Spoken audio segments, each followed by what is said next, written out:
Assalamualaikum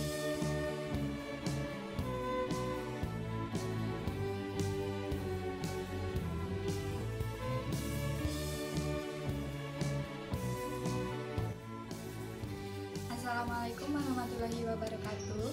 Saya Ica Wahida-Denisa, NIM 11992300068, Prodi Manajemen Keuangan Syariah, kelas 3B. Di video kali ini, saya akan memaparkan jawaban UTS saya dan soal-soal yang diberikan oleh Bapak Haji Dadang Husain Sabana, SAG MAG. Berikut akan saya paparkan terlebih dahulu soal-soalnya. 1. Sebutkan dan uraikan tugas pokok Bank Indonesia. 2. Apa yang dimaksud dengan OJK? Apa tujuan, fungsi, dan tugas PJOK itu? 3. Apa yang dimaksud dengan pasar modal syariah? Apa perbedaan saham, suku, dan reksadana syariah? Dan bagaimana transaksinya di pasar modal syariah? 4. Bolehkah asuransi syariah dipakai di tengah jalan? Baik, setelah saya memaparkan soal-soalnya, saya akan memaparkan jawabannya satu persatu. 1. Sebutkan dan uraikan tugas pokok Bank Indonesia. Tugas pokok Bank Indonesia ada 3. 1. Menetapkan dan melaksanakan kebijakan moneter. 2. Mengatur dan menjaga kelancaran sistem pembayaran. 3. Menjaga stabilitas dalam keuangan. 2. Apa yang dimaksud dengan OJK? Apa tujuan, fungsi, dan tugas PJOK itu? OJK adalah lembaga yang independen dan bebas dari campur tangan pihak lain, yang mempunyai fungsi, tujuan, dan wewenang pengaturan, pengawasan, pemeriksaan, dan penyidikan. Adapun tujuan OJK: 1. Menjaga kegiatan sektor jasa keuangan agar terselenggaranya secara teratur, adil, stabil, transparan, dan akuntabel. 2. Mewujudkan sistem keuangan yang tumbuh secara berkembang dan stabil. 3. Melindungi kepentingan konsumen dan masyarakat.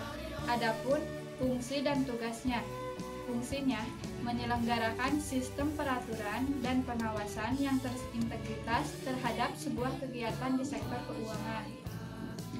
Tujuannya pengaturan dan pengawasan dalam bidang perbankan seperti bank umum, bank syariah, bank perkreditan, dan bank perkreditan rakyat syariah. Tugas pengaturan dan pengawasan dalam bidang pasar modal syariah yang terdiri dari manajer investasi, perusahaan ekuitas, dan lain sebagainya. Tugas dan pengawasan dan pengaturan pada industri keuangan non-bank seperti perasuransian, dana pensiun, lembaga pembiayaan, dan jasa keuangan lainnya. 3. Apa yang dimaksud dengan pasar modal syariah? Di mana perbedaan saham, suku, dan reksadana syariah, dan bagaimana transaksinya di pasar modal syariah? Pasar modal syariah adalah kegiatan dalam pasar modal sebagaimana yang diatur dalam Undang-Undang Pasar Modal Syariah yang tidak bertentangan dengan prinsip syariah. Oleh karena itu, pasar modal syariah bukanlah suatu sistem yang terpisah dari sistem pasar modal secara keseluruhan. Secara umum, kegiatan pasar modal syariah tidak memiliki perbedaan dengan pasar modal konvensional. Namun, terdapat beberapa karakteristik khusus pasar modal syariah, yaitu produk dan mekanisme transaksi tidak bertentangan dengan prinsip-prinsip syariah. Di mana perbedaan sahamnya? Pasar modal konvensional, indeks di pasar ini bebas. Indeksnya memasukkan semua hal tanpa memperhitungkan halal atau haram produknya.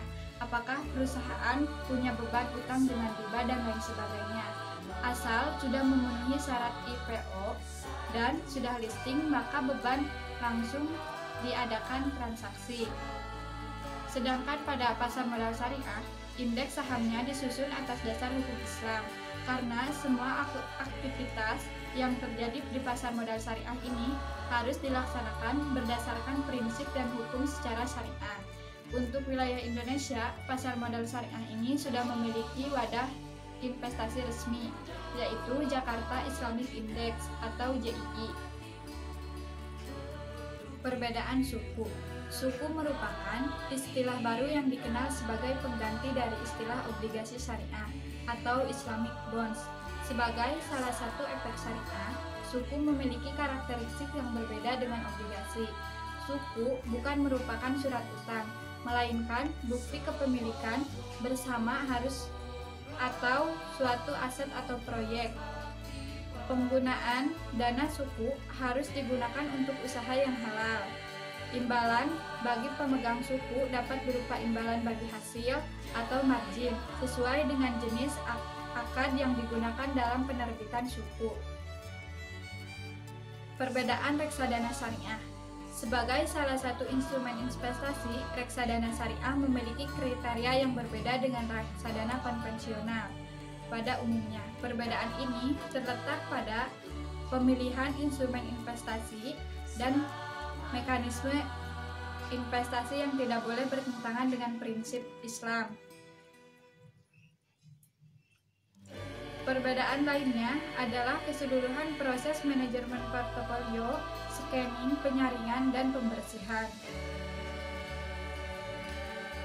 Dan bagaimana transaksinya di pasar modal syariah?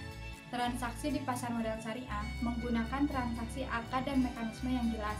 Transaksi pasar modal syariah menggunakan sistem akad yang sesuai dengan syariat dan rukun Islam yang sesuai dengan syariat Islam. Misalnya, ijaroh, istisna, kapalah, mudorobah, musyarakah, dan akad transaksi lainnya yang sesuai dengan syariat Islam.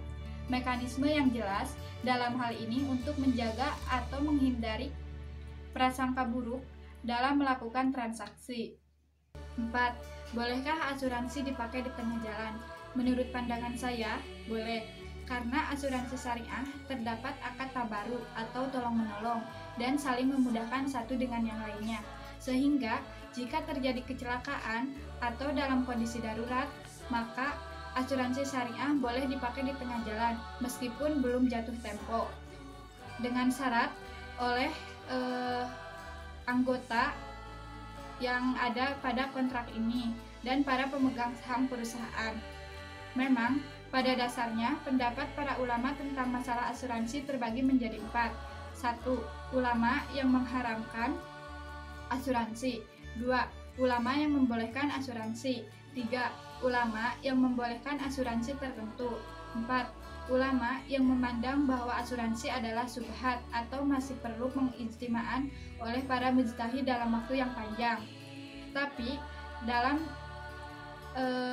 pendapat 4 ulama tersebut dapat disimpulkan: 1. Asuransi dalam segala bentuknya diperbolehkan jika terbebas dari segala bentuk riba, maisir, dan gohar. Menurut pendapat Mustafa Ahmad. Yang kedua, jika terjadi kecelakaan atau kondisi darurat, maka asuransi syariah boleh digunakan di tengah jalan, asal dengan orang yang terikat oleh kontrak ini dan para pemegang saham perusahaan. 3. Jumlah asli ditambah dengan keuntungan diberi kepada setiap pemegang saham yang dianggap sebagai hartanya, sedangkan dana cadangan akan ditetapkan sebagai wakaf atau tabaruk untuk melakukan tolong-menolong dan saling memudahkan satu dengan yang lainnya. 4. Perlu adanya Dewan Pengawas Syariah yang independen yang fungsinya betul-betul mengontrol operasional sebuah perusahaan asuransi.